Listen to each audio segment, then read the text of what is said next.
adik-adik. Halo kawan-kawan. Siang kakak. Siang kakak. Kenalkan kakak, nama Faisal dari Jayapura. Kakak di sini mau menjelaskan sedikit tentang peralatan di Stagio Somlaki, terutama untuk peralatan pengamatan gempa. Nah, untuk peralatan pengamatan gempa sendiri itu ada dua sistem. Satu sistem monitoring, satunya sistem sensor.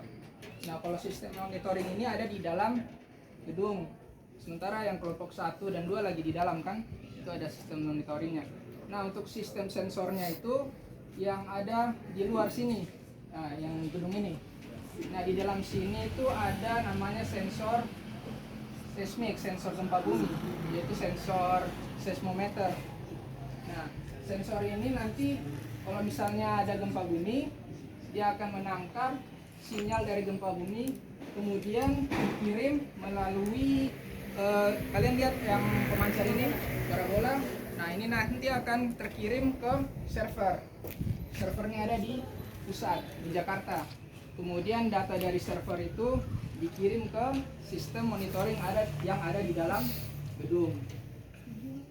Nah, di dalam gedung ini nanti kita akan melakukan pengamatan, kemudian ditentukan lokasi gempa buminya. Nah, selain alat monitoring gempa bumi, di stasiun geofisika Somlaki juga ada alat penakar hujan. Nah, penakar hujan ini gunanya untuk mengukur curah hujan yang terjadi dalam satu hari. Nah, misal kalau misalnya ada hujan, kita akan ukur, biasanya ukurnya itu jam 7 pagi. Nah, itu pengukurannya jam 7 pagi, dari jam 7 pagi kemudian besoknya jam 7 pagi lagi. Tiap jam 7 pagi kita ukur berapa, kemudian dicatat. Nah, selain penakar hujan ada lagi lightning detector. Kalau bisa kalian kesini sedikit biar kelihatan sensornya. Yang itu tuh yang kayak Sensornya yang putih di atas atap. Nah, itu sensornya gunanya untuk kalau misalnya ada petir terjadi di sekitar Kepulauan Tanimbar.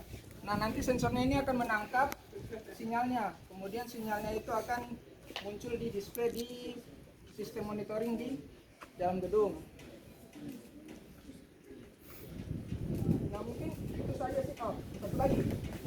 Nah, ini adalah, kalau kalian lihat ini ada kayak alat bentuknya kayak sangkar. Nah, di dalam sangkar ini ada juga alat namanya akselerograf. Kalau itu seismometer, ini akselerograf. Nah, gunanya ini kalau misalnya ada gempa di bumi dirasakan, nah sensor ini yang mencatat besarnya intensitas atau goyangan yang terjadi di sekitar stasiun. Nanti muncul skalanya, dikonversikan ke skala intensitas MMI yang skala 1 sampai 12. Yang 1 itu yang paling kecil. Kalau skala MMI itu, yang paling besar itu yang skala 12. Ya, mungkin untuk peralatan di luar mungkin itu aja untuk peralatan seismiknya. Nanti dilanjutkan di dalam gedung ya, untuk sistem monitoringnya. Jadi kita sementara nunggu kelompok yang 1 dia keluar dulu, nanti antri lewat depan.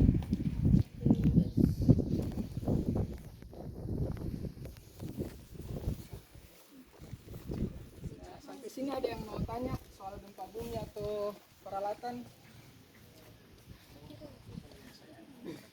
halo ChatGPT buat lo bertanya. Ya kemarin kan begitu ya bertanya di luar ChatGPT.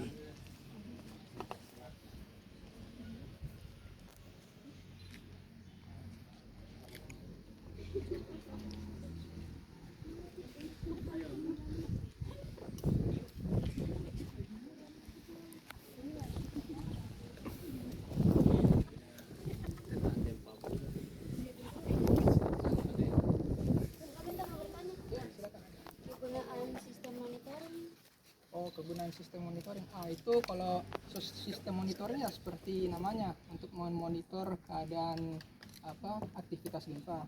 Nah, kalau misalnya ada terjadi gempa, ini kan tadi saya bilang alat ini dia akan menangkap sinyal dari gempa bumi.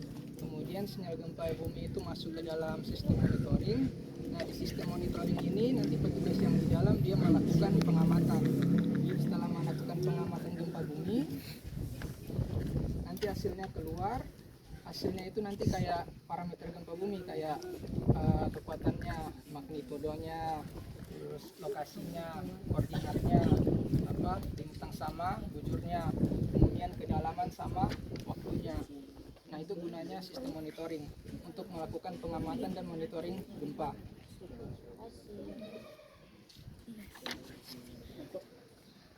Ada lagi adik-adik yang mau tanya?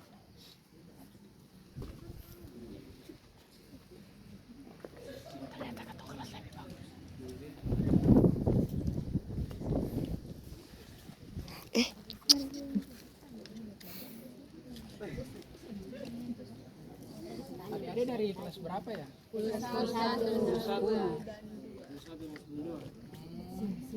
Berarti masih lama ya lulusnya. Wow.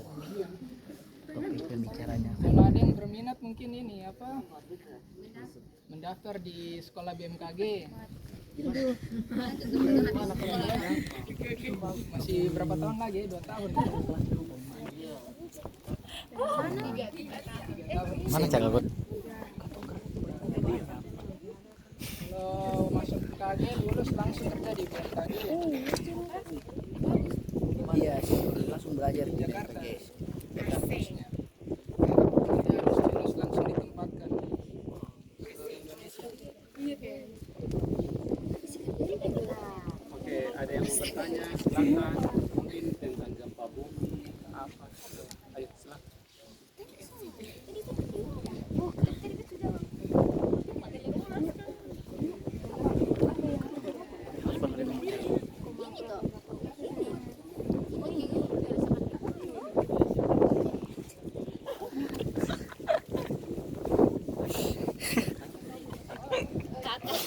Gimana Mari pertanyaan? Kalau ini pemancar apa? Kalau misalnya ada data gempa bumi kan itu sistem monitoringnya tuh. Nanti dia nangkap Pelakunya guys. sinyal. Nah, sinyalnya ini dikirim lewat. Kenapa pakai Guys, pemancar? jangan lupa bertanya. Kayak, ini sistemnya internet, cuma internetnya pakai satelit. Tidak kayak GSM yang kalian pakai di HP itu enggak. Sistem internetnya enggak pakai GSM yang kayak di HP, tidak. Soalnya kalau misalnya ada trouble di HP itu ya nanti nggak terkirim data gempanya. Sementara data gempa itu sangat penting untuk keselamatan masyarakat kan, jadi nggak boleh ada sedikit pun atau sebentar saja mati, tidak boleh, karena ini menyangkut nyawa masyarakat.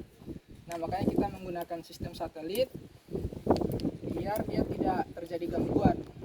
Kalau misalnya ada gempa bumi kan mati lampu tuh, kemudian sinyal HP semua mati kan, sementara sinyal gempa bumi itu harus terkirim. Nah, kalau misalnya ada gempa bumi kemudian sinyalnya tidak terkirim, berarti info gempa bumi tidak bisa disebarkan ke masyarakat. Nah, makanya kita pakai sistem satelit. Biar kalau misalnya ada gempa bumi kan satelit ada di angkasa kan, jadi dia tidak pengaruh.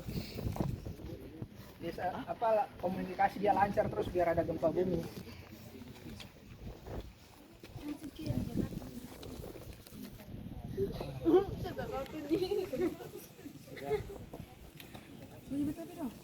Ada lagi yang mau tanya? Mau tanya? Mau tanya lagi kan? Sudah ada yang mau bertanya? Ada waktu. Tanya saja. Yang penting tentang apa yang kalian sudah dengarkan penjelasan.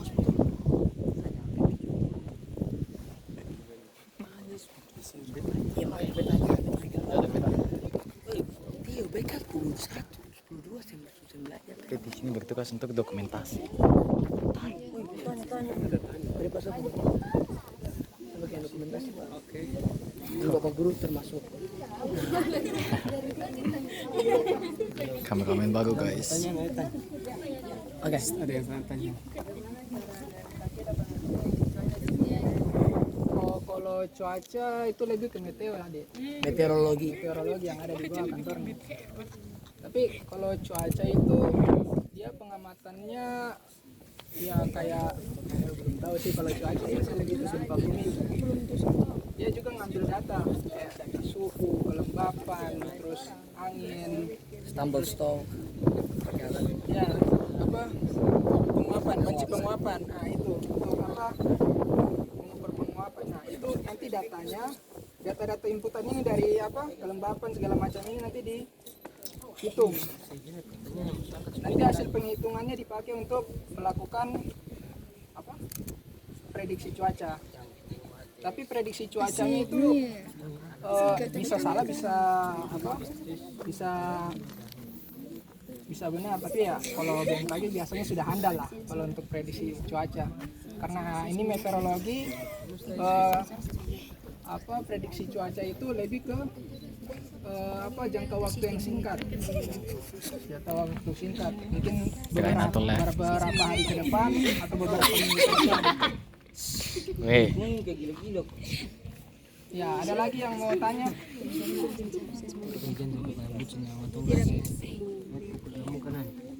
ya udah sih Wir.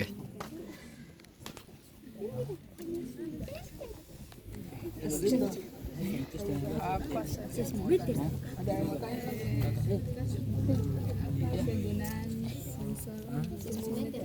Seismometer. Kalau ini seismometer ya. Nah, seismometer ini yang bangunan besar ini. Yang seismometer ini untuk menangkap kalau terjadi getaran bumi nanti ditangkap sinyalnya. Nah, sensor ini sebenarnya nggak cuma satu di Somlaki. Ada di apa? Di penjuru Indonesia. Iya. Mungkin ada di seluruh dunia, tapi kita fokus untuk di ya di Maluku di stasiun geofisika Somlaki sendiri itu ada 5. Ini satu di sini, ada 5. Satu di sini, ada satu di Kormomolin, satu pulau, ada 2 di Tual, Maluku Tenggara sama Tual, satu di Dobo, Kepulauan Aru.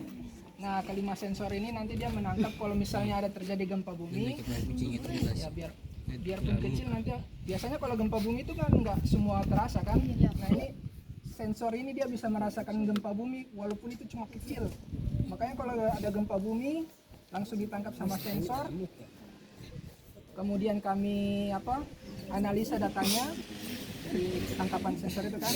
Kemudian hasilnya kita beritahukan ke masyarakat. Walaupun masyarakat tidak tahu ada gempa atau enggak karena enggak dirasakan, tapi kami di kantor geofisika Somlaki ini tahu kalau ada gempa bumi dan di mana terjadi, kapan dan di mana terjadinya gempa bumi. Karena sensor ini.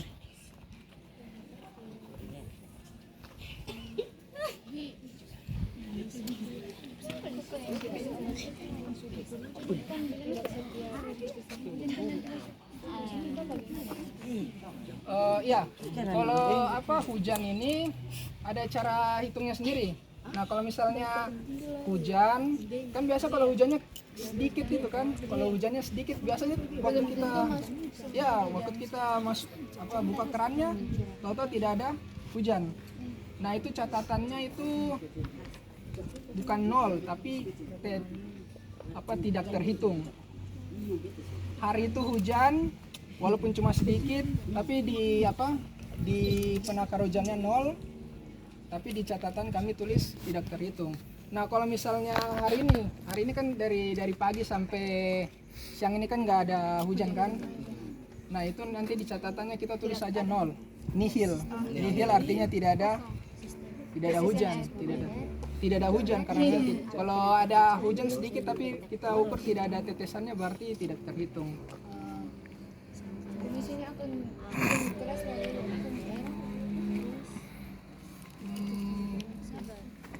itu enggak, kalau ini kapasitasnya cukup lah kalau biar hujannya besar sekitar itu kan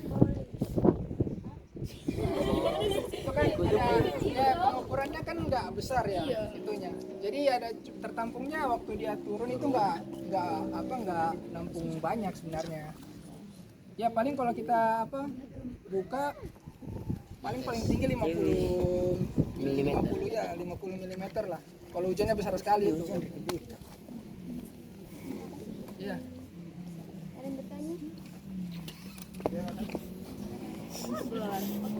Ya betul. Mencet banyak. Ini ada. Ini abet betul di situ. Biasa kalau sudah musim pancaroba, kalau apa dari musim kemarau ke musim hujan ke musim kemarau itu biasa ada musim petir. Petir ini bisa deteksi sampai kurang lebih 500 kilometeran. Sampai di Laut Bangka juga dia pasang petirnya bisa kelihatan. Di Laut Banda.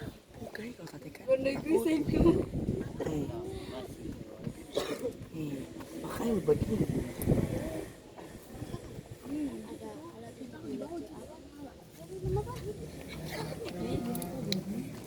Sesmi. Penatar Rio, hujan. smile. Penatar hujan. Terus Foto dari situ foto apa? yang ini masih bilang apa? Iya, gaun sampai. Yang sore dari sini. Ada tuh. Ada. Dengan telinga. Suara kayak Bagi gitu stop masih. Drong. Oh itu Kayak gimana betul? Mana ada tuh mendeteksi suara dari situ. Asal dari mana? Penyebabnya. Kayak gimana? Manusia kan punya telinga, bro. Maksudnya begitu. Aku dari asalnya dari mana? Info BMKG. Maksudnya ada gesek-gesekan apa sampai dapat bunyi begitu? Hati yang hati. Hati bak gosol bunyi. Usin. Usin kantor partikel. Usin Ada serius ini. fisika dasar ya ibu. Iya, fisika dasar. Sudah lupa saya kenapa nggak ada suara muncul dari guntur. Tapi kan penyebab Kita sih- apa terjadinya kilat itu kan karena ada Bukan gesekan, tuh pikir di laut lagi gesekan ada pertemuan Usin bicara banyak. pertemuan ion kan. Kalau Ion ion positif sama ion negatif. Kemudian mereka apa? Bertemu. Bertabrakan. Bersatu. Sila apa? Bersatu. Ini kan kadang menimbulkan Keluar apa masuk. ya, suhu ya. Kuasa dulu. Itu yang kayak ledakan. Kenapa saya jadi kilat? Itu aja sudah. Guntur. Iya. Sudah menghasilkan. Saya sendiri Sudah aja kamu semua. iya, kenapa bisa ada suara